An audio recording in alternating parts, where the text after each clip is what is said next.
Jadi tujuan berpuasa yang digariskan, yang diperintahkan oleh Allah Subhanahu wa taala itu clue-nya adalah la'allakum tattaqun, supaya kita umat Islam itu bertakwa kepada Allah Subhanahu wa taala. Maka kalau kita mau jujur gitu ya, ketika kita sudah melaksanakan puasa selama 30 hari misalnya, apakah puasa kita itu berhasil? Apakah ketika di hari raya Idul Fitri itu kata Mas Anies tadi kita mendapatkan kemenangan atau tidak? Itu sebenarnya kita bisa mengaca kepada diri kita sendiri. Tapi ada juga ulama yang berpendapat Lailatul Qadar itu bisa jatuh di luar Ramadan selama 1 tahun penuh gitu ya. Ada yang berpendapat begitu itu. Karena rahasia tadi itu supaya apa? Supaya ketaatan kepada Allah itu tidak hanya Ramadan saja gitu kan.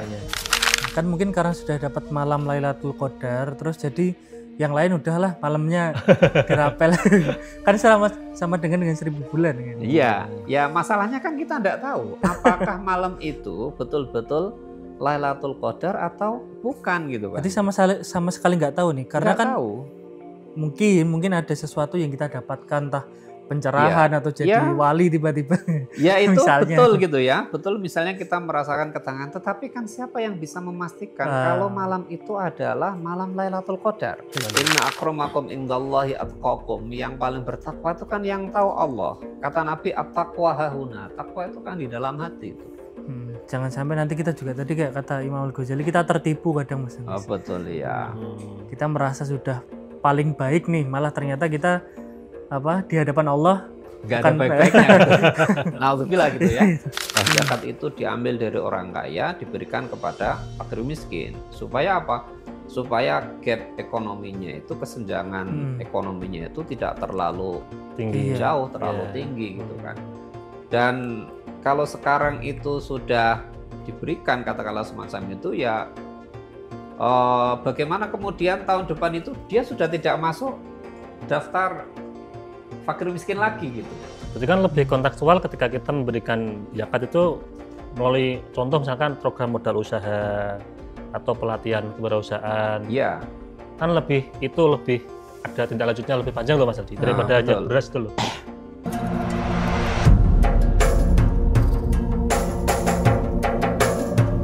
Assalamualaikum warahmatullahi wabarakatuh. Waalaikumsalam. Alhamdulillahirabbil alamin wa bihi nasta'in ala umurud dunya waddin sayyidina wa maulana Muhammadin wa ala alihi wa sahbihi ajmain. Rabbi shrah li sadri wa yassir li amri wahlul 'uqdatam min lisani yafqahu qawli amin. Pemirsa MJT TV, para penonton, sahabat ngopi dan pendengar audio Dais dimanapun Anda berada. Pertama-tama mari kita panjatkan syukur kita kehadirat Allah Subhanahu wa taala, yang mana pada kesempatan kali ini kita bisa berjumpa kembali di acara ngopi ngaji online perkara Islam. Kedua kalinya sholawat dan salam semoga tercurahkan dari Nabi Agung kita Nabi Muhammad SAW. Semoga mahabbah kita kepada baginda Rasul dapat memberikan kemudahan hidup di dunia dan kelak di yaumil qiyamah kita mendapatkan syafaatnya. Amin amin ya rabbal alamin. Pemirsa MJT TV, para penonton, sahabat ngopi dan pendengar audio Dais dimanapun Anda berada. Alhamdulillah kita bisa berjumpa kembali di acara ngopi ngaji online perkara Islam, dan seperti biasa kita ditemani oleh teman ngopi saya, ada Mas Aldi. Assalamualaikum Mas Aldi. Waalaikumsalam warahmatullahi wabarakatuh. Sehat Mas? Alhamdulillah sehat. Mas Anies gimana kabarnya? Alhamdulillah sehat. Alhamdulillah sehat. Mas Aldi, ini kita sudah sampai di episode yang keberapa Mas? Ke 218. Nah ini sudah 218 dan ini juga sudah menjelang akhir puasa ya, akhir Ramadan ya ini. Iya. Nah kira-kira malam ini tamu kita siapa Mas? Ya ini mungkin sudah agak lama kita nggak ketemu nih Mas Anies. Nah, yaitu Dr. M. Kudori. Muhammad Kudori, MTHI. MTHI itu apa Ustadz? Magister Teologi Islam. Keren. Beliau ini dosen UIN Wali Songo Semarang. Nah Mas Aldi, kira-kira malam ini kita mau bahas apa? Ya ini kan karena kita menjelang akhir Ramadan ini ya Pak Yai. Jadi kan kita mungkin pengen tahu nih, Ramadan kita itu selama ini mendapatkan apa saja. Kadang kan kita nggak sadar nih tiba-tiba kok ini Ramadan udah mau selesai ini, kita belum apa-apa kayaknya. Padahal ibadahnya belum maksimal kan itu ya. Iya, mungkin kita biar bisa lebih mendalami apalagi nanti menjelang Lebaran. Terkadang kita memaknai Lebaran itu ya apa ya, kayak ya udah kita kembali ke fitri kadang-kadang kan gitu kan. Kembali ke kesucian gitu ya. Ya, artinya kembali menjadi menang kan, kemenangan dari kemenangan. Nah, kemenangannya itu apa? Kadang kan kita menang karena sudah puasa selama 30 hari atau karena apa gitu loh menang. Atau mungkin karena gini Mas Aldi. Indikator kita itu berhasil di Ramadan itu apa kan itu kan? Apakah memang tadi sudah bisa selesai puasa full selama 30 atau 29 hari tanpa mokel atau memang ada hal lain yang harus kita benar-benar kita benahi untuk nanti biar kita bisa benar-benar menjadi hamba yang menang kan gitu ya. Nah, kira-kira langsung saja nih Pak Ustadz, bagaimana kita bisa menghidupi Ramadan kemudian menghayati apa sih yang harus kita lakukan selama Ramadan ini, apalagi ini menjelang akhir di Ramadan ini. Monggo Ustadz. Assalamualaikum warahmatullahi wabarakatuh. Waalaikumsalam warahmatullahi wabarakatuh. Alhamdulillah, salatu wassalamu ala rasulillah wa ala alihi wa sahbihi wa man tabi'ahu wa la hawla wa la quwata illa billah. Rabbi syrah li sadri wa yassir li amri wahlul 'uqdatam min lisani yafqahu qawli bi rahmatika ya arhamar rahimin. La hawla wa la quwata illa billahil aliyyil azim, amma ba'd. Mas Anis, Mas Aldi ya. Kalau kita berbicara tentang puasa itu sebenarnya Allah Subhanahu wa taala di dalam Al-Qur'an dalam surat Al-Baqarah 183 yang sudah kita hafalkan ayatnya itu ya. Ya ayyuhalladzina amanu kutiba alaikumusyamu kama kutiba alal ladzina min qablikum la'allakum tattaqun. Jadi tujuan berpuasa yang digariskan, yang diperintahkan oleh Allah Subhanahu wa taala itu clue-nya adalah la'allakum tattaqun, supaya kita umat Islam itu bertakwa kepada Allah Subhanahu wa taala. Nah, takwa itu apa? Takwa itu kan imtitsalul awamir wajtinabun nawahi. Takwa itu adalah melaksanakan perintah-perintah Allah Subhanahu wa taala dan menjauhi larangan-larangannya Allah Subhanahu wa taala. Maka kalau kita mau jujur gitu ya, ketika kita sudah melaksanakan puasa selama 30 hari misalnya, apakah puasa kita itu berhasil? Apakah ketika di hari raya Idul Fitri itu kata Mas Anis tadi kita mendapatkan kemenangan atau tidak? Itu sebenarnya kita bisa mengaca kepada diri kita sendiri. Kita bisa bertanya kepada hati kecil kita sendiri, apakah selama bulan Ramadan itu kita sudah betul-betul bertakwa? Artinya apakah perintah-perintah Allah Subhanahu wa taala itu sudah betul-betul kita laksanakan secara maksimal dan larangan-larangan Allah Subhanahu wa taala itu sudah kita tinggalkan semampu kita gitu kan. Makanya kita nanti bisa menilai ya, dan tentu yang bisa menilai adalah diri kita sendiri karena kita yang tahu gitu. Apakah kemudian setelah Ramadan itu kita menjadi hamba-hamba Allah yang lebih bertakwa apa tidak gitu. Ya, apakah selama ini puasanya itu hanya semacam rutinitas saja, formalitas saja, mengganti jadwal makan dan minum gitu kan. Karena hakikatnya puasa itu kan imsak anil halal ya, menahan diri dari perkara yang dihalalkan, bukan menahan diri dari perkara yang diharamkan. Ya kan? Menahan diri dari perkara yang dihalalkan. Artinya apa? Artinya yaitu sebagai bentuk penghambaan kita kepada Allah Subhanahu wa taala gitu kan. Sejauh mana kita itu mematuhi perintah-perintah Allah Subhanahu wa taala. Ketika tulu'ul fajri kita dilarang untuk makan minum, melakukan hal-hal yang sebelumnya bisa kita laksanakan, bisa kita lakukan. Sampai kapan? Sampai ghurubus syams, sampai terbenamnya matahari gitu. Jadi kita nanti bisa menilai diri kita gitu ya. Apakah kita kemudian apakah ada asar, ada dampak positif, apakah ada tambahan ketakwaan gitu ya di dalam diri kita setelah kita melaksanakan puasa selama 30 hari. Kurang lebih 30 hari itu. Berarti setiap orang itu beda-beda Ustaz tentang memaknai Ramadan dengan dampak yang dihasilkan dalam dirinya itu. Iya, itu saya kira sangat personal sekali ya, dan ya saya tidak tahu apakah Mas Anis itu misalnya atau Mas Aldi itu puasanya sukses untuk 1 bulan ini gitu kan. Yang tahu siapa? Yang tahu ya tentu kita masing-masing gitu. Karena selama 30 hari Ramadan itu apakah ibadah kita itu betul-betul karena Allah, apakah ibadah kita itu khusyuk, apakah ibadah kita itu berkualitas, yang tahu adalah kita. Betul. Orang lain tidak tahu itu, karena ibadah itu kan sangat personal, hubungan antara kita kepada Allah Subhanahu Wa Taala gitu. Nah ini bicara tentang yang personal nih Pak Yai. Terkait di Ramadan itu kan ada yang namanya malam Lailatul Qadar. Kan? Ya, betul. Nah itu kan juga sesuatu yang banyak orang yang mencarinya lah. Iya.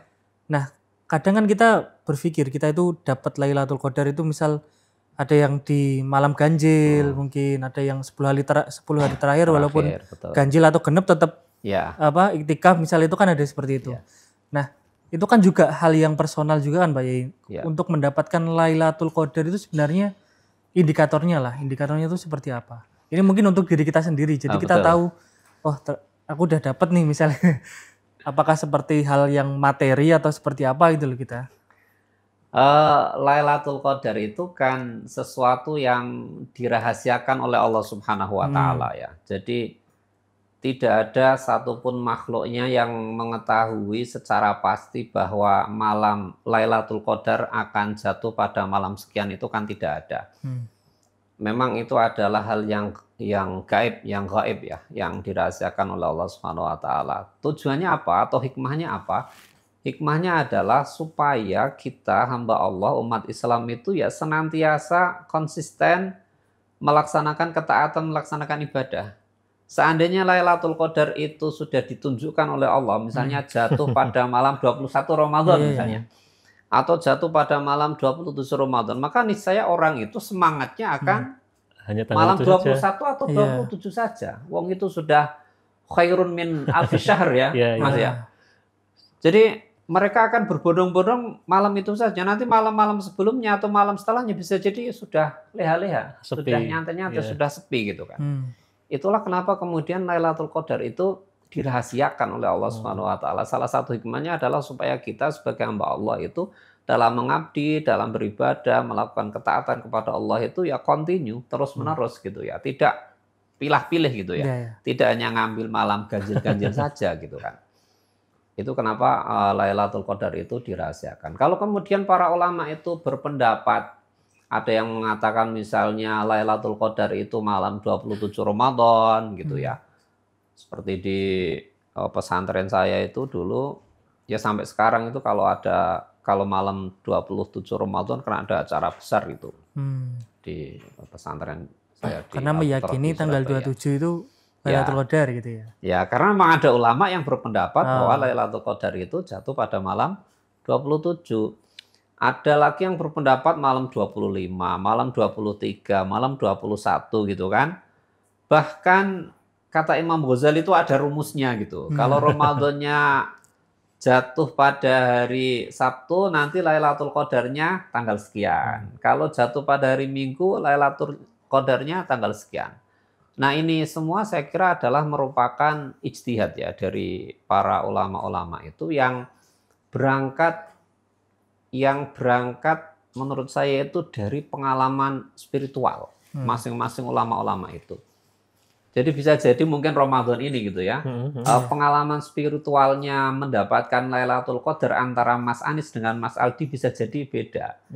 Mas Aldi mungkin akan mendapatkan pengalaman spiritual, sholat taraweh, hatinya itu mudah tersentuh gitu. Begitu imam membaca Fatihah itu sudah bergetar gitu kan. Kan kita kadang merasakan begitu ya. Betul. Ada malam-malam tertentu ketika kita, bukan karena masalah pribadi loh Mas Aris. Tapi karena memang tadi ya ada spiritual yang ada siri, ada rahasia, bukan karena memang lagi banyak problem gitu ya. Surat jadi nangis gitu ya. Jadi nangis gitu kan. Tapi kadang-kadang itu kita menjumpai malam-malam tertentu itu kadang-kadang hati kita itu sangat tipis sekali, sangat mudah sekali tersentuh. Suasana hatinya mungkin berbeda dari sebelum-sebelumnya. Gitu. Sangat tenang sekali gitu kan. Begitu mendengarkan sholat taraweh misalnya imam membaca surat-surat dalam Al-Quran itu kita mudah sekali tersentuh gitu di malam itu.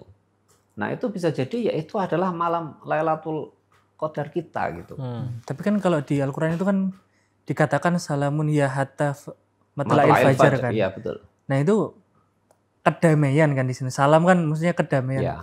Kadang kan kadang kan kita merasakan wah malam ini damai banget ya gitu kan. Ya. Nah, itu juga personal gitu ya Pak Yai? Iya, betul. Itu jadi memang menurut saya Lailatul Qadar itu adalah ya pengalaman spiritual yang sangat personal sekali gitu ya. Karena kalau kita mengikuti pendapat ulama misalnya, Lailatul Qadar malam tanggal 27 Ramadan. Nah, nanti kalau awal puasanya berbeda, itu kan akan berbeda itu. Gitu kan? Tanggal 7-nya berbeda kan? Ya, kita puasa misalnya di Indonesia awal Ramadannya hari Sabtu, gitu kan. Sekarang ini malam berapa? 16 ya? Malam 16. Malam 16 gitu kan. Kalau yang puasanya hari Ahad, hari Minggu, berarti kan malam ini adalah malam 17. 15 gitu kan. Nah, itu kan sudah berbeda itu. Iya. 27-nya juga beda. Iya. 27-nya nanti juga akan berbeda, akan selisih. Jadi gitu kan. sini ganjil sana genap gitu. Sana genap, betul. Makanya itu saya memahaminya, saya melihat itu adalah berangkat dari pengalaman spiritual ulama-ulama itu. Karena memang di dalam Al-Quran maupun di dalam hadis-hadis Nabi Shallallahu Alaihi Wasallam tidak ada keterangan secara jelas Lailatul Qadar itu akan turun tanggal berapa. Dan itu memang sesuatu yang dirahasiakan oleh Allah Subhanahu Wa Taala. Karena beberapa hikmah tadi itu salah satunya adalah supaya umat Islam, supaya hamba-hamba Allah itu ya akan terus-menerus mencari. Oleh karenanya tentang Lailatul Qadar itu akan jatuh pada tanggal berapa, pada bulan apa, ini juga banyak perbedaan pendapat Mas Anies. Ada yang mengatakan jatuh di bulan Ramadan gitu kan. Yang kemudian secara spesifik di Asyurul Awakhir, di 10 hari terakhir. Spesifik lagi ada yang mengatakan pada malam-malam ganjil gitu kan. Tapi ada juga ulama yang berpendapat Lailatul Qadar itu bisa jatuh di luar Ramadan selama 1 tahun penuh gitu ya. Ada yang berpendapat begitu itu. Karena rahasia tadi itu supaya apa? Supaya ketaatan kepada Allah itu tidak hanya Ramadan saja gitu kan. Kita itu kadang-kadang penyakit kita itu ya. Kadang-kadang kalau Ramadan itu semangat sekali beribadah. Tiap malam qiyamul lail gitu kan. Sholat taraweh. Nanti malam menjelang sahur atau setelah sahur kita sholat tahajud, kita sholat tasbih. Tapi begitu selesai Ramadan itu kadang kan berat sekali tuh. Ya kan? Untuk mengistiqomahkan amalia-amalia positif selama bulan Ramadan itu kan berat sekali. Berat, betul. Seolah-olah kalau sudah mendengar takbiran itu sudah selesai semua. Sudah merdeka. Sudah merdeka. Seperti keluar dari penjara. Iya, betul. Seolah-olah sudah merdeka, sudah kayak mau balas dendam gitu. Nah, itu sebenarnya indikator bahwa ya puasa kita sebenarnya ya masih begitu-begitu saja. Sebenarnya Lailatul Qadar itu sendiri apa, Ustaz? Karena kan kita mungkin belum pernah memahami nih Lailatul Qadar itu malam apa gitu loh. Kalau di dalam Al-Quran itu kan dijelaskan Lailatul Qadar itu ya malam yang sangat mulia gitu kan. Kalau dalam konteks penurunan Al-Quran, ya Al-Quran itu dari Lauhil Mahfud ke Sama'id Dunya itu ada yang mengatakan ya diturunkan ketika malam Lailatul Qadar itu. Kan proses turunnya Al-Quran itu kan secara umum kan ada 3 ya, Mas Aldi. Pertama ketika Al-Quran itu diturunkan ke Lauhil Mahfud secara menyeluruh gitu kan. Kemudian dari Lauhil Mahfud itu diturunkan ke Baitul Izzah min Sama'id Dunya ya. Ke Baitul Izzah itu juga secara menyeluruh. Nah, itu ada ulama yang berpendapat Lailatul Qadar itu ketika dari Lauhil Mahfud diturunkan ke Baitul Izzah secara menyeluruh itu. Bukan yang ke Nabi ya? Sementara yang dari Baitul Izzah ke Nabi itu kan secara berangsur-angsur, mufarraqon gitu. Nah, itu ada juga yang berpendapat yang pertama kali itu turun ketika Lailatul Qadar gitu. Jadi memang banyak pendapat gitu tentang hal itu gitu. Tapi yang jelas Lailatul Qadar itu merupakan min isi ummati Muhammad Sallallahu Alaihi Wasallam, termasuk keistimewaan dari umatnya Kanjeng Nabi Muhammad. Berarti umat terdahulu udah ada Iya. Lailatul Qadar. Kalau pasnya kan ada dulu. Karena kan beberapa riwayat itu kan menyebutkan ketika Nabi menceritakan tentang siapa namanya Sam'un al-Ghazi itu ya, yang berjuang dia selama ratusan tahun Iya, gitu iya, kan. iya, Kemudian sahabat kan merasa iri. Kok Kita sampai itu ratusan tahun ini. umatnya kan Nabi kan usianya ya hanya 60-an tahun 60, gitu. 70. Ibadah ya nggak sekuat umat-umat terdahulu gitu kan. Makanya ketika Rasulullah itu dapat wahyu sholat 50 kali dalam satu hari gitu kan, itu kan oleh Nabi Musa kan disuruh protes, disuruh minta dispensasi gitu kan. Umatmu nggak mampu, umatmu itu lemah-lemah gitu kan, usianya juga pendek-pendek gitu. Akhirnya sampai 5 kali dalam sehari itu, 5 waktu itu. Nah ketika sahabat mendengar kisah itu kan mereka merasa kecil hati gitu kan, minder gitu. Umat-umat terdahulu itu usianya panjang-panjang, ibadahnya luar biasa, jihadnya luar biasa gitu. Sementara kita umat Nabi Muhammad itu usianya pendek ya 60 tahunan lah ya. Nabi sendiri itu 63 tahun gitu kan. Kalau lebih dari 63 ya itu bonus katakanlah semacam itu. Nah, akhirnya kemudian Nabi turunlah surat Al-Qadar itu tentang Lailatul Qadar yang diberikan kepada umat Rasulullah SAW. Jadi seolah itu pengganti bagi umat Muhammad. Karena kan khairu min alfi syahr. Khairu min alfi syahr. Alfi syahr itu kan 83 tahunan ya. 1000 bulan itu. Iya. Karena sebagai pengganti umat Nabi Muhammad itu umurnya pendek, jadi dikasih itu. Dan memang kita itu sebagai umat Kanjeng Nabi kan banyak ya keistimewaan-keistimewaan yang diberikan oleh Allah Subhanahu wa taala kepada kita itu yang tidak diberikan oleh Allah kepada umat-umat terdahulu. Ada satu buku, satu kitab karya Sayyid Muhammad bin Alawi Al-Maliki itu yang saya kira bagus dibaca. Khasaisu Umat Al-Muhammadiyah itu berbicara tentang keistimewaan yang diberikan oleh Allah Subhanahu wa taala khusus bagi umatnya Rasulullah sallallahu alaihi wasallam. Itu Mas Anis. Nah, salah satunya ya ada Lailatul Qadar itu. Nah, untuk meraih itu Ustadz, kan tadi ada istimewa Qadar di bulan Ramadan. Nah, kita kan kadang juga pengen sih meraih itu. Iya. Nah, caranya sebagai orang Islam itu, apalagi saya atau Mas Adi kan masih awam nih kan. Iya. Belum kayak seperti santri-santri itu kan di pesantren yang sering sholat tahajud macam-macam. Itu gimana Ustadz? Biar kita itu bisa mendapatkan atau meraih lah, minimal meraih tadi Lailatul Qadar itu. Ya, saya kira pertama yang harus kita laksanakan supaya mendapatkan Lailatul Qadar tentu ya keistiqomahan dalam melaksanakan ketaatan Mas Anis. Utamanya di dalam bulan Ramadan itu. Ya bolehlah misalnya kita mengikuti pendapat ulama yang mengatakan bahwa Lailatul Qadar itu jatuh di Asyurul Awakhir, di 10 hari yang terakhir, khususnya pada malam-malam yang ganjil. Kalau kemudian nanti Mas Anis, Mas Aldi pada malam-malam ganjil 10 terakhir bulan Ramadan itu lebih berijtihad lagi, lebih qiyamul lailnya biasanya itu 1 jam, mungkin bisa 2 jam, ya itu nggak ada masalah itu. Tapi kemudian di malam-malam yang lain ya jangan ditinggalkan sama sekali gitu ya. Oke, berarti setiap malam kita setiap malam ya jangan ditinggalkan sama sekali. Jangan kemudian hanya mengandalkan malam-malam ganjil saja itu. Ya kalau betul itu. Jangan-jangan nanti malam ganjilnya versi di Malaysia misalnya. Iya. Nah, kita kan akhirnya nggak dapat apa-apa gitu. Kan mungkin karena sudah dapat malam Lailatul Qadar, terus jadi yang lain udahlah malamnya dirapel. Kan sama dengan 1000 bulan kan. Iya, ya masalahnya kan kita nggak tahu apakah malam itu betul-betul Lailatul Qadar atau bukan gitu kan. Jadi sama sekali nggak tahu nih, karena kan tahu. Mungkin ada sesuatu yang kita dapatkan entah pencerahan atau jadi wali tiba-tiba. Ya itu misalnya. Betul gitu ya. Betul misalnya kita merasakan ketenangan. Tetapi kan siapa yang bisa memastikan kalau malam itu adalah malam Lailatul Qadar. Jadi tetap rahasia itu ya. Wong itu sesuatu yang dirahasiakan oleh Allah Subhanahu wa taala. Ya kan?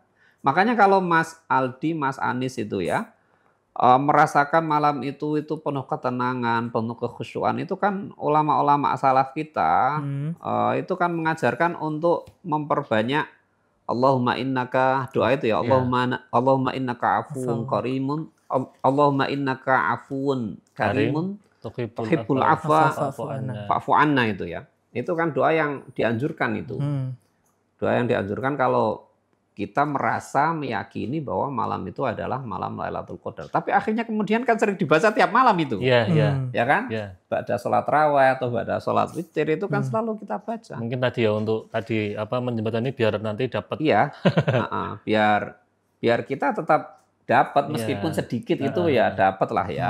Loh kita sholat 2 rakaat kalau itu Lailatul Qadar itu sudah berapa kali lipat itu pahalanya itu meskipun 2 rakaat itu. Makanya ini Zat, ketika kita ngomong Lailatul Qadar, misalkan nih Mas Aldi merasakan Lailatul Qadar suatu malam di bulan Ramadan, terus bilang ke teman-temannya.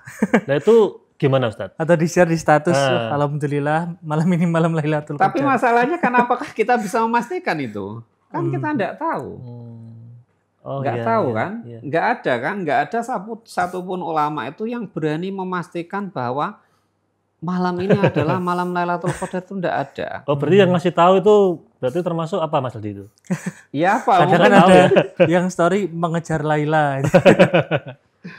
Karena kita nggak bisa memastikan itu, masalahnya itu maghibun anna ya, sesuatu yang abstrak yang kita nggak tahu, dan yang tahu hanyalah Allah Subhanahu wa taala gitu. Itu masalahnya, kita nggak bisa memastikan itu. Mungkin karena orang-orang itu apa ya, kan kalau anak-anak sekarang itu kan lebih ekspresif di media sosial kan. Pak ya, jadi kalau merasakan sesuatu itu pasti biasanya di-share gitu kan. Saya kira sih nggak ada masalah begitu ya, selama tidak kemudian memastikan malam ini adalah malam Lailatul Qadar. Nanti akan apa namanya? Kapasitasnya akan seperti Allah Subhanahu wa taala yang bisa memastikan malam ini adalah malam Lailatul Qadar. Padahal hambanya kan tidak tahu itu sesuatu yang dirahasiakan oleh Allah Subhanahu wa taala. Sekalipun seorang ulama nggak bisa memastikan. Karena itu adalah salah satu hal yang dirahasiakan oleh Allah Subhanahu wa taala. Seperti halnya kiamat itu nggak ada yang tahu. Ya. Nabi aja nggak tahu ketika ditanya oleh malaikat Jibril itu, ya Muhammad, mata sa'ah gitu kan. Maka jawaban Nabi adalah mal mas'ulu anhu bi'a'lama minasail. Orang yang ditanya itu tidaklah lebih tahu daripada yang bertanya. Artinya ya Nabi juga nggak tahu, karena itu sesuatu yang dirahasiakan oleh Allah Subhanahu wa taala. Sama halnya dengan Lailatul Qadar. Jadi sesuatu yang dirahasiakan itu kita mungkin nggak perlu membahas terlalu panjang lah. Yang penting itu kan itu. Aplikasinya kan amaliyah kita, implementasinya itu kan. Diri kita itu gimana lah di Ramadan ini gitu. Jadi kakean bahas Lailatul Qadar tapi nggak pernah ibadah kan jadi repot tadi. Nah, Ustadz ini menarik tentang bahas tentang Lailatul Qadar, kemudian di malam-malam terakhir di bulan Ramadan kan. Nanti kan kita akan bahas tentang, kadang kan ada orang begini, awal-awal semangat untuk ibadah Ramadan dulu ya. Semakin kesini, apalagi menjelang akhir itu kan masjid sepi. Bahkan itu yang awalnya itu full, sekarang jadi mungkin 2 baris atau berapa baris kan gitu kan. Nah itu apa termasuk tadi untuk mempersiapkan hari kemenangan karena belanja di di supermarket, di mall. Nah atau seperti apa lah, tapi sebelum kita jawab, nanti akan kita jawab setelah surat iklan yang melewat dulu.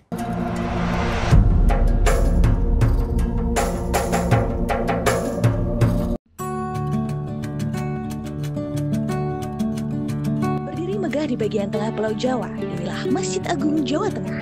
Tak sekedar menjadi tempat ibadah, namun juga destinasi religi yang asyik, bersejarah, dan mendunia. Perpaduan budaya dari berbagai penjuru dunia, seperti pada kubah Masjid ala Timur Tengah, minaret khas Semenanjung Balkan, serta sentuhan arsitektur Jawa, semakin menambah keindahannya. 6 buah payung raksasa, gerbang Al-Qanatir khas Kolosium Roma, serta area manasik dengan replika Ka'bahnya menambah kemegahan setiap sudut Masjid Agung Jawa Tengah. Menjulang setinggi 99 meter, puncak Menara Al-Husna menyajikan panorama kota Semarang yang menakjubkan. Tak lupa, museum yang semakin menambah wawasan kita tentang perkembangan Islam di Jawa Tengah. Nikmati keseruan wisata pemancingan dan agrowisata dengan kebun kurma, melon, ubi, dan bawang merah.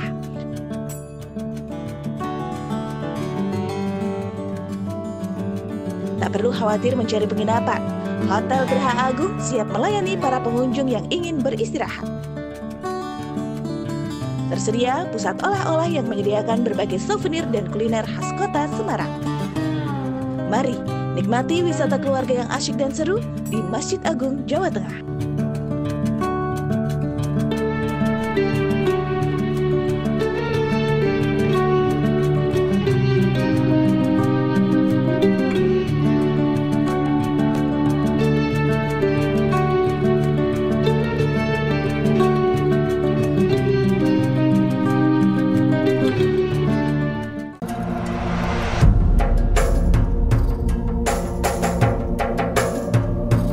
Pemirsa MCT TV, para penonton, sahabat ngopi, dan pendengar Radio Dais dimanapun Anda berada, kembali lagi bersama kami di acara ngopi ngaji online perkara Islam. Ini masih bersama Ustadz Muhammad Khudori dan Mas Aldi.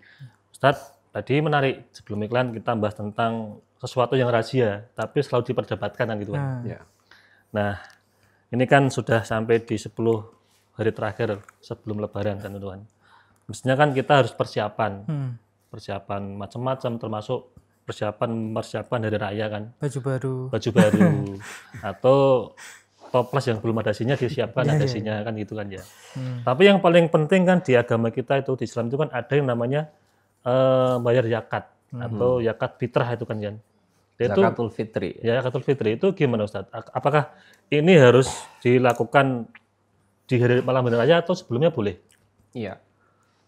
Zakatul fitri itu kan diwajibkan bagi tiap-tiap insan ya, tiap-tiap individu yang pada malam hari raya Idul Fitri itu mempunyai sisa harta lah ya, sisa harta yang digunakan untuk kebutuhan pada hari itu gitu. Jadi setiap muslim yang pada hari itu kok mempunyai sisa harta ya, setelah kebutuhan pribadinya sudah terpenuhi, maka dia wajib untuk menunaikan zakatul fitri gitu kan.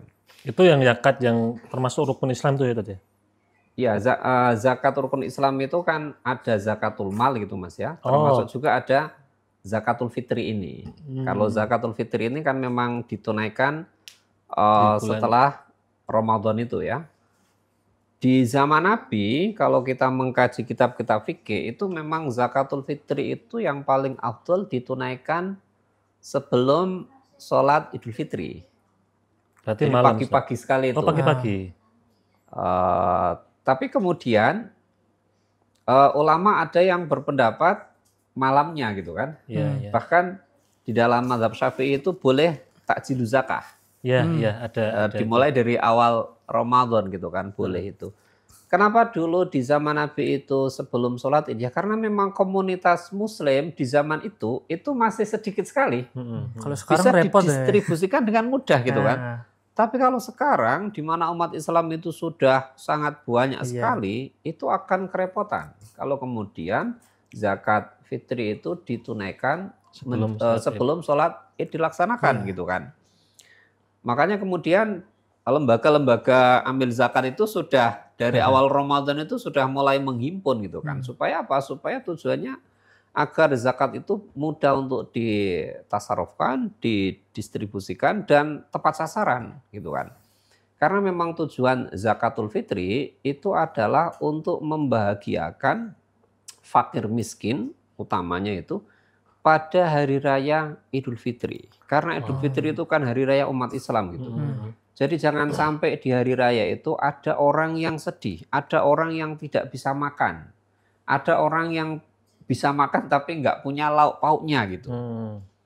Makanya kemudian tujuannya adalah untuk membahagiakan kaum fakir miskin di hari raya Idul Fitri. Kalau di ketentuan itu kan berarti 2,5 gandum itu ya, makanan pokok itu ya. Makanan pokok ya. Nah, sebenarnya kan kalau misal kita dikasih beras tuh masa mau makan beras. Nah itu sebenarnya itu batas minimal aja.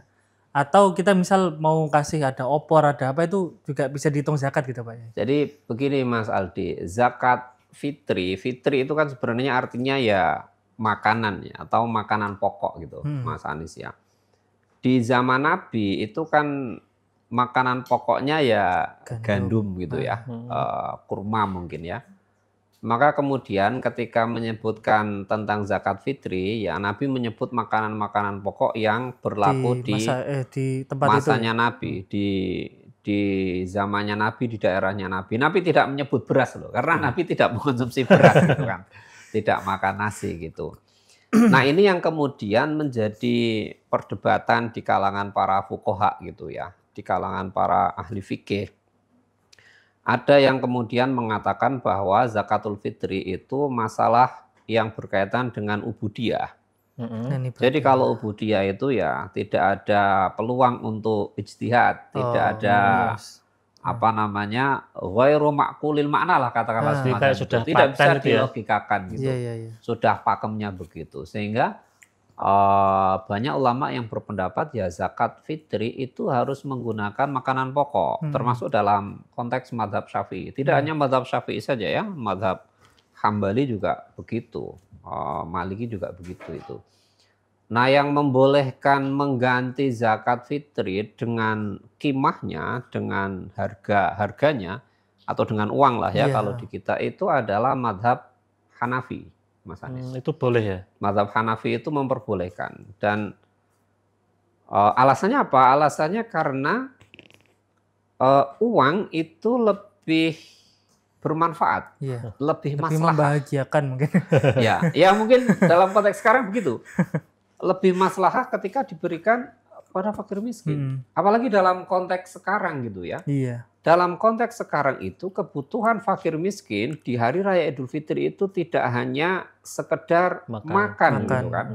Mereka butuh untuk membeli lauk pauknya, mereka butuh membeli bahan-bahan yang lainnya gitu kan. Atau kalau punya anak kecil karena tradisi di kita kalau hari raya Idul Fitri itu memakai baju baru gitu ya. Maka mereka juga perlu uang untuk membeli baju baru itu gitu. Sehingga ulama-ulama Syafi'i kontemporer itu ya seperti Syekh Mustafa Al-Khin, Mustafa Dib Al-Bugha Ali Asyarbiji dalam kitabnya Al-Fiqhul Manaji ala Madzhabil Imam Syafi'i itu mereka menganjurkan untuk mengikuti pendapatnya Abu Hanifah itu yang memperbolehkan daf'u zakatil fitri, mengeluarkan zakat fitri dengan uang, dengan kimah. Dan ini banyak difatwakan oleh ulama-ulama di Timur Tengah termasuk di Mesir. Di Al-Azhar itu ya, saya membaca fatwanya itu mereka menggunakan uang itu. Karena lebih bermanfaat tadi itu.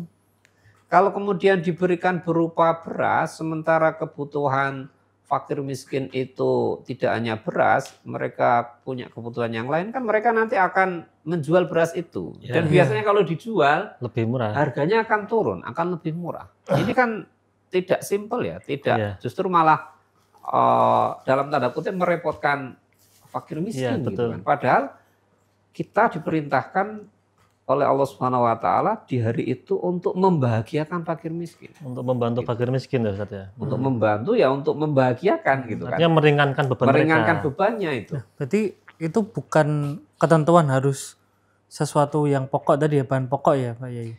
Ya itu secara makanya ibadah tadi. Makanya ulama berbeda pendapat itu. Kalau yang memahami itu adalah sifatnya ta'abudi gitu, ya maka harus itu ya. Harus bahan makanan pokok. Saya memahaminya ya itu pendekatan hadisnya sangat tekstualis gitu ya. Tidak kontekstualis gitu. Kenapa Nabi itu menggunakan bahan makanan pokok? Karena di zaman Nabi ya itu yang mudah ditemukan gitu. Di zaman Nabi itu yang mudah ditemukan dan kebutuhan masyarakat di zaman Nabi ya makan. Makanan pokok itu mereka masih kesusahan untuk makan gitu. Sementara zaman kan sudah berubah. Sekarang kan kebutuhan fakir miskin tidak hanya melulu makan gitu kan. Maka ketika Nabi itu sabdanya itu zakat fitri menggunakan makanan pokok karena makanan pokok memang mudah dijumpai di zaman itu. Nah, dalam konteks sekarang ketika kebutuhannya itu sudah berkembang ya, zamannya sudah berubah gitu kan. Dan kebutuhan fakir miskin itu tidak melulu tentang makanan pokok gitu kan. Maka kemudian ya berikan apa yang maslahah pada mereka. Dan saya kira pendapatnya Imam Abu Hanifah ini sangat sangat kontekstual sekali gitu ya. Makanya kemudian beberapa ulama Syafi'i itu yang menganjurkan untuk mengikuti pendapatnya Abu Hanifah. Biar lebih ini ya, lebih bermanfaat lagi lebih gitu bermanfaat, lebih maslahah pada fakir miskin. Dan memang Abu Hanifah itu beberapa pendapatnya memang semacam apa ya, melampaui zamannya gitu ya. Iya. Saya membacanya itu begitu karena memang transmisi hadis di Kufah, di daerah Imam Abu Hanifah hidup itu kan memang tidak sebanyak di Madinah yang menjadi pusat sahabat tabi'in hidup di situ gitu. Sehingga karena transmisi hadis yang ke Kufah itu sangat sedikit, akhirnya Abu Hanifah itu banyak menggunakan ro'yunya, sehingga fikihnya kan dikenal sebagai fikih ahli ro'yi itu. Jadi kontekstual ya. Ya, saya memahaminya ya Abu Hanifah dalam konteks ini lebih kontekstual dalam memahami hadis-hadis tentang zakatul fitri itu. Tapi kalau itu apakah sekarang ini Pak Yai, apakah bisa diterapkan di Indonesia gitu? Bisa kan sudah banyak ya yang begitu sudah banyak ya. Sudah banyak yang menerapkan. Saya kira Basnas juga sudah banyak gitu. menggunakan. Ya, artinya ada beberapa program Basnas gitu ya. Program lembaga-lembaga amil zakat sudah banyak yang begitu sekarang. Tidak melulu dengan menggunakan makanan pokok gitu. Nah Ustadz, ini kan tentang zakat fitri tadi ya. Lebih baik mana membayar zakat fitri tadi lewat langsung kita berikan kepada fakir miskin atau melalui panitia zakat? Sebenarnya kan begini, Mas Anis ya.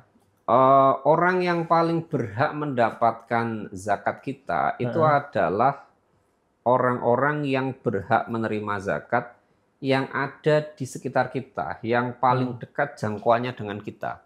Itu adalah mereka yang paling berhak menerima zakat kita. Sehingga kalau di dalam kitab-kitab fikih itu ya disebutkan sebenarnya dua-duanya boleh ya, mau diberikan secara langsung atau diberikan melalui lembaga itu boleh-boleh saja. Tetapi ketika di sekitar kita itu banyak orang-orang yang berhak menerima zakat, masih ada fakir miskin, maka tentunya diberikan langsung kepada mereka itu lebih tepat, afdol ya. lebih afdol gitu. Karena mereka merasakan langsung gitu ya. Iya. Jangan sampai kemudian orang-orang fakir miskin yang ada di sekitar kita itu tidak merasakan zakat yang kita keluarkan. Padahal mereka hidup di sekitar kita itu. Mereka yang paling berhak untuk menerima zakat kita itu. Tapi kalau misal yang paling dekat, tapi kalau nggak butuh gimana Pak? Ya berarti dia kan bukan termasuk orang yang berhak. Jadi bukan kita termasuk asnaf at-tamaniyah gitu ya. Sampaikan ke Amil mungkin ya, biar Amil itu mencari orang-orang yang berhak tadi. Iya. Biasanya kan nanti akan didata ya tasarruf zakatnya itu ke 8 asnaf itu kan. Ke 8 asnaf itu didata mana yang paling berhak. Tentunya dalam hal ini saya kira perlu skala prioritas ya Mas Anis. Ada fikhu aulawiyat di situ. Mana yang lebih prioritas. Kalau dalam konteks zakat ya tentu di ayatnya itu kan innamas shadaqatu lil fuqara'i wal masakin. Penyebutan fakir miskin itu di awal itu menandakan adanya skala prioritas. Apalagi dalam hadis-hadis itu disebutkan zakat itu tu'khadhu min aghniyaihim wa turaddu ila fuqaraihim.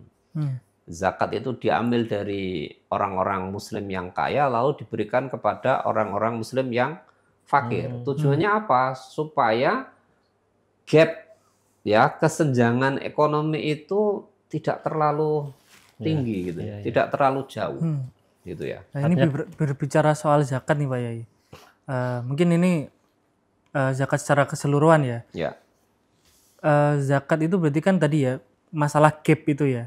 Berarti kalau kita zakat, memberikan modal itu juga termasuk zakat bukan Pak Yai? Zakat memberikan modal seseorang biar dia bekerja gitu loh. Modal usaha. Kan dia nggak punya kerjaan nih, terus dia kita zakat dia termasuk orang yang berhak menerima zakat. Fakir miskin. Iya, bisa itu. Jadi dulu di literatur kitab fikih itu malah tasarrufnya zakat itu ya diberikan kepada yang istilahnya yang paling prioritas ya. Katakanlah yang paling fakir ekstrim gitu. Ketika tahun ini mereka sudah diberikan zakat gitu kan, maka diusahakan tahun depan itu dia sudah tidak termasuk dalam daftar fakir miskin lagi. Karena dia sudah bisa berkembang gitu ya. Sudah ada terangkat itu ya. Bisa mengelola zakat yang telah diberikan kepadanya itu untuk katakanlah membuka usaha dan lain sebagainya. Tapi kalau dalam konteks zakat fitrah ini apakah bisa seperti itu juga Pak Yai? Ya secara umum zakat itu kan sama ya Mas Aldi gitu ya. Makosidnya itu adalah tu'khadhu min aghniyaihim wa turaddu ila fuqaraihim. Itu makosidnya begitu. Zakat itu diambil dari orang kaya diberikan kepada fakir miskin. Supaya apa? Supaya gap ekonominya itu, kesenjangan ekonominya itu tidak terlalu Tinggi. jauh, terlalu tinggi gitu kan. Dan kalau sekarang itu sudah diberikan katakanlah semacam itu ya bagaimana kemudian tahun depan itu dia sudah tidak masuk daftar fakir miskin lagi gitu. Berarti kan lebih kontekstual ketika kita memberikan zakat itu melalui contoh misalkan program modal usaha atau pelatihan kewirausahaan. Iya. Kan lebih ada tindak lanjutnya lebih panjang loh Mas Aldi daripada hanya beras itu loh.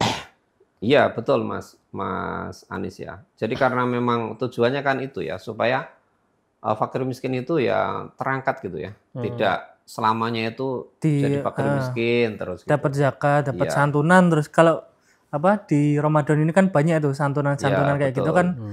Kayak kok itu terus orangnya gitu.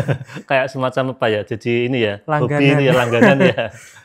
Nah, Ustadz, tentang zakat ini contoh kan tadi ada panitia zakat atau amil zakat itu kan. Tadi kan yang paling pokok kan fakir miskin. Boleh enggak itu panitia menerima zakat? Nah, kalau amil itu harus dibedakan antara definisi amil dengan panitia gitu ya Mas. Oke. Sejauh pembacaan saya, amil itu memang sebuah lembaga yang resmi ditunjuk oleh pemerintah gitu ya. Punya SK katakanlah semacam itu gitu. Tapi kalau dia tidak punya SK gitu, maka ya dia statusnya sebagai panitia. Dan panitia itu sejauh pembacaan saya dia tidak berhak menerima harta zakat. Jadi dia bekerja itu yang nanti mendapatkan upah dan upahnya itu bukan dari zakat itu. Dari zakat gitu kan. Beda dengan amil gitu ya. Kalau amil itu bisa mendapatkan dari harta zakatnya itu gitu. Berarti tapi yang ngupai siapa itu? Apa? Yang ngupai panitia itu. Nah, itu harus harus dirembukan bersama gitu. Saya di kampung saya itu karena statusnya bukan amil, ya saya memberdayakan anak-anak muda itu. Saya komunikasi dengan takmir musolanya itu. Kemudian minta agnia setempat lah ya. Ini anak-anak panitia ini kan dia tidak dapat apa-apa itu. Statusnya sebagai panitia bukan amil. Ya dikasih lah ya. Disyarah katakanlah semacam itu karena dia sudah mentasarufkan harta zakat itu. Gitu. Kalau misalkan yang resmi kan kalau di kita kan ada Basnas ya. Iya. Kemudian yang tidak resmi berarti yang lembaga swasta itu. Enggak, swasta yang seperti Lazisnu itu ya sudah ada Mas. Oh, sudah resmi itu. Itu juga lembaganya itu. Ada. Gitu. Jadi lebih ke yang ambil itu tadi yang bentuk lembaga itu tadi ya. Iya. Ya yang jelas sudah ada kalau dalam konteks keindonesiaan ya ada SK-nya lah dari pemerintah yang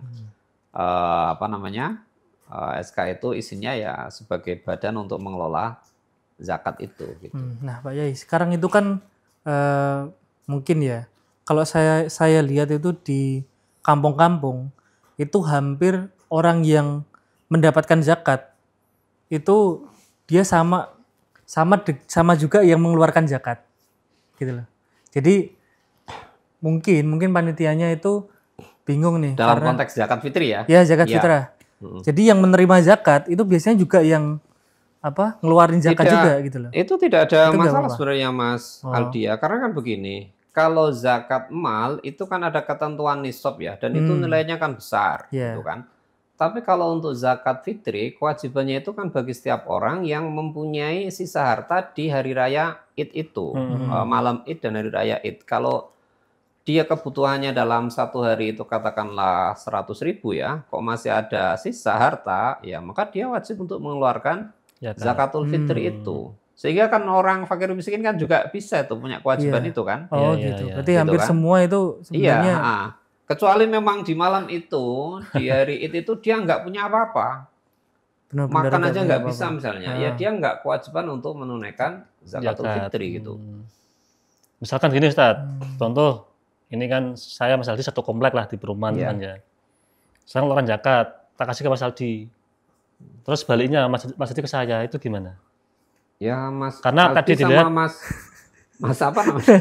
Mas Adil sama Mas Anis termasuk kelompok yang Kan itu perumahan berhak elit Ustaz. menerima zakat apa tidak gitu kan? Ya tadi konsepnya daripada saya nggak menunaikan tanggung jawab saya sebagai seorang muslim, Nah. kan nari fakir miskin sulit dulu di sekitar. Ya kalau di sekitar situ tidak ada, maka nanti bisa berpindah ke luar daerah situ. Gitu Oh berarti ya. sampai ketemu. Sampai ada sampai ketemu gitu kan. Soalnya Jadi panitia itu kadang ya pokoknya yang dibagi ya warga-warganya gitu loh. Nah Pak. makanya itulah pentingnya panitia zakat itu memahami tentang fikih zakat.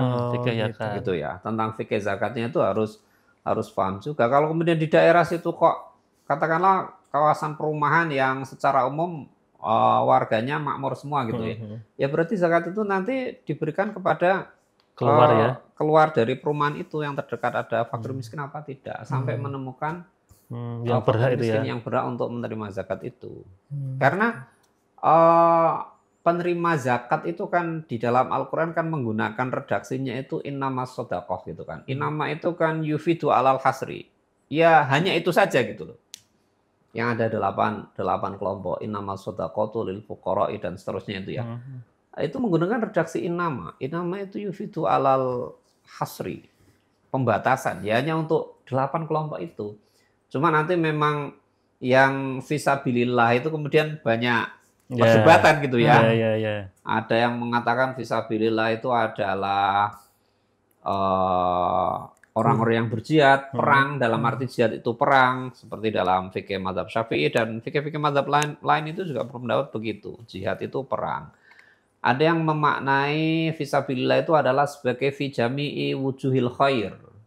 Jadi pokoknya untuk kebaikan, dana sosial, bangun madrasah, ngaspal jalan, katakanlah semacam itu boleh. Seperti pendapatnya yang dikutip oleh Imam Al-Qafal itu seingat saya ya. Ada lagi yang mengatakan, tapi pendapat kedua ini kan kemudian ada yang mengkritik juga lah. Kalau begitu nanti diberikan pada fakir miskin ya bisa bilillah juga gitu kan. Diberikan kepada siapa? Ibnu Sabil ya fisabilillah juga. Berarti kan nggak ada faedahnya tuh nyebutkan lil fuqara wal masakin kan semuanya tercover pada fisabilillah. Nah, ada lagi yang mengatakan fisabilillah itu ya jihad, tapi makna jihadnya luas gitu. Yang contoh Ustaz. Contoh jihad itu ya untuk apa namanya? Santri guru yang berarti mencari ilmu gitu kan. Untuk pendidikan Islam itu kan lillahi kalimatillah itu. Jadi fisabilillah itu boleh kategori tadi orang yang belajar. Ya itu ada tiga pendapat itu. Kalau menurut pendapat yang pertama itu adalah orang-orang yang berjihad di jalan Allah dalam arti berperang, berarti pelajar santri ya tidak masuk. Oke, ya. Kiai ustadz itu tidak masuk gitu kan. Iya. Kalau menurut pendapat yang kedua yang fi jami'i wujuhil khair ya semuanya masuk itu. Semuanya masuk. Nah, yang ketiga itu yang maknanya jihad juga tapi jihad dalam makna yang luas ya, untuk menyebarkan syiar-syiar Islam, dakwah dan lain sebagainya itu. Nah kan ini kan puasa juga jihad Ustaz, melawan hawa nafsu itu kan termasuk bagian dari jihad. Ya makanya jadi luas banget ini nanti makna jihad. Makanya kemudian begini Mas Anis, kita harus kembali kepada skala prioritas itu ya. Pada fikul aulawiyatnya itu, zakat itu untuk siapa? Kalau misalnya kemudian harta zakatnya nih misalnya hanya 100.000 misalnya, harta zakatnya 100.000, di situ ada fakir miskin, di situ ada pelajar misalnya, mana yang lebih prioritas? Ya fakir miskin gitu kan. Ya harus diprioritaskan kepada fakir miskin juga. Karena memang tadi konsep 8 asnaf itu yang Makosidnya itu adalah tu'khadhu min aghniyaihim wa turaddu ila fuqaraihim itu. Dan di dalam Al-Qur'an yang pertama disebutkan adalah fakir miskin gitu kan.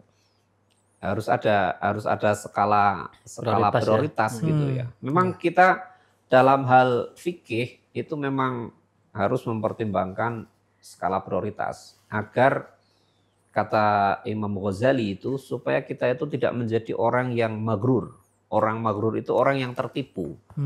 Tertipu itu dia memprioritaskan sesuatu yang sunnah tapi meninggalkan sesuatu yang wajib. Gitu. Itu kata Imam Al-Ghazali di dalam kitabnya Ihya itu adalah minal maghrurin, orang-orang yang tertipu. Dan kita jangan sampai begitu gitu kan.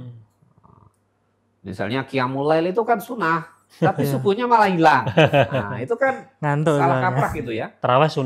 Tarawih sunnah gitu, tapi kemudian isanya malah enggak, katakanlah semacam itu. Itu berarti tidak mempertimbangkan skala prioritas dalam ibadahnya. Dan saya kira semua aktivitas kita itu harus berbasis pada skala prioritas.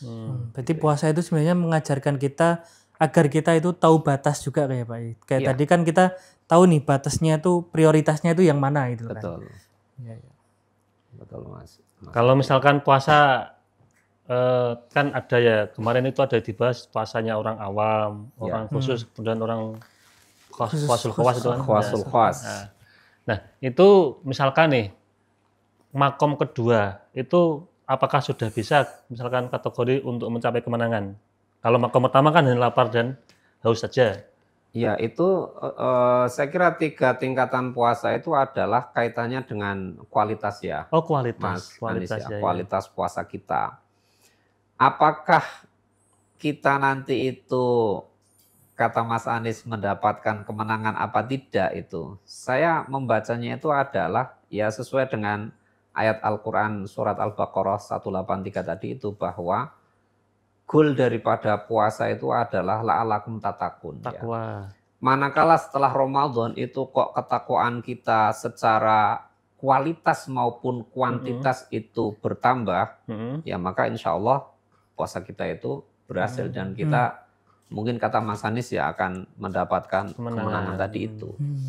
Tetapi kalau kemudian setelah Ramadan itu kok tidak ada perubahan yang ke arah positif, kata tapi kan ini Ustaz, bajunya baru nih, kan Lebaran itu kan ya? Iya, ya itu kan bukan kaitannya dengan dengan ya. apa namanya, dengan ibadah ya. Makanya ada ungkapan-ungkapan itu laisal aid liman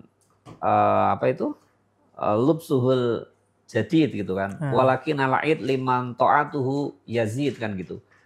Idul Fitri itu bukan bagi orang yang bajunya baru. Meskipun ya kita pakai baju baru dari Idul Fitri itu sah-sah saja gitu kan. Tapi yang ketaatannya meningkat. Idul Fitri itu lebih kepada bagi orang-orang yang ketaatannya bertambah itu. Ketaatan bertambah itu ya indikator dari takwa tadi itu. Dan itu kembali lagi personal ya. Dan kalau kita misal menyatakan bahwa saya itu orang yang takwa, itu kan juga kayak enggak ya kontra silakan juga, itu kan. gitu.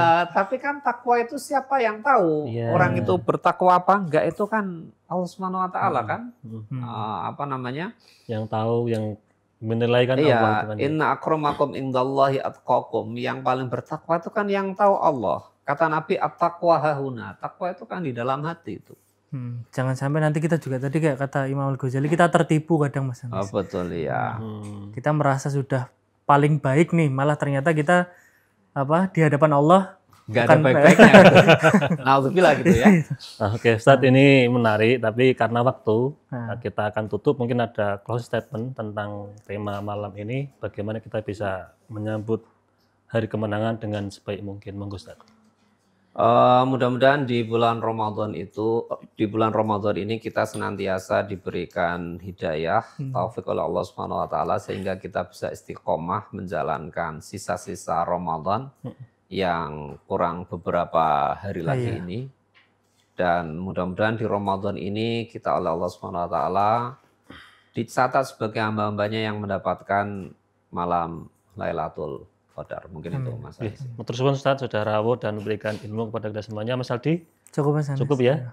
Oke, pemirsa Mejati TV, para penonton, sahabat Ngopi, dan pendengar DDI dimanapun Anda berada. Demikian Ngopi pada episode kali ini. Saya selaku host, banyak salah, banyak hilaf. Mohon maaf yang sebesar-besarnya. Akhirul kalam. Assalamualaikum warahmatullahi wabarakatuh.